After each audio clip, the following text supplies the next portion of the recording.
Vocês se conheceram na noite, na pista de dança, mas nada rolou ali. Só aquele selinho de despedida, só para manter a esperança do Felipe. Porém, mesmo que não tenha havido um beijo verdadeiro, sua conversa foi muito animada.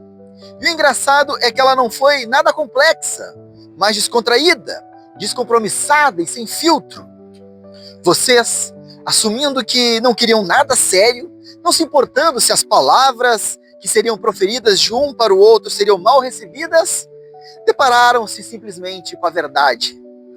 Ou seja, a partir daquele papo sincero e leve, vocês quebraram o receio de se aproximar um do outro, mesmo que não fosse essa a intenção. Caso isso acontecesse, não seria em razão de alguma ilusão, de alguma imagem criada especificamente para aquele fim, mas pelo que havia verdadeiramente se apresentado com palavras e ações. Eu falei da relação do filme Quero Ficar com Polly, com aquele momento em que o Felipe chegou a hesitar em ir ao encontro da Lucinéia em meio à pista de dança.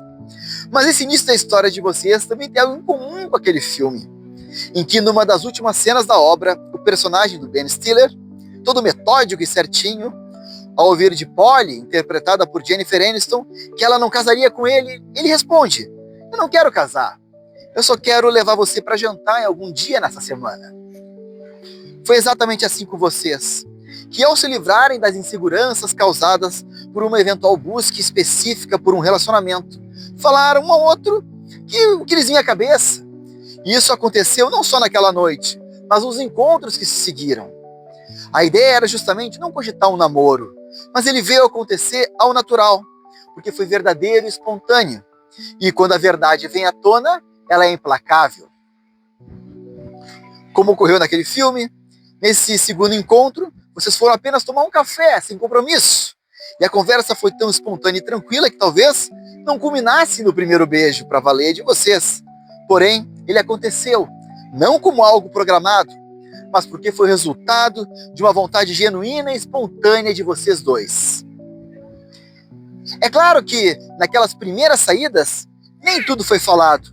E algumas mentirinhas inocentes, como a história da família de brigadianos furiosos, contada por Lucinéia e Felipe, foram ditas, mas a questão é a ausência de receio quanto ao que falar.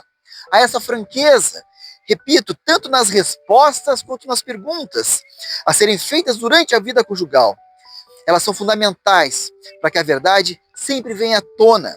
E a partir do momento em que deparada com ela, vocês tomarão decisões conscientes e transparentes quanto aos mais simples e complexos passos da sua jornada. Essa característica sempre esteve presente na sua relação, mesmo nos seus momentos mais difíceis, e foi graças a ela que esses momentos foram superados.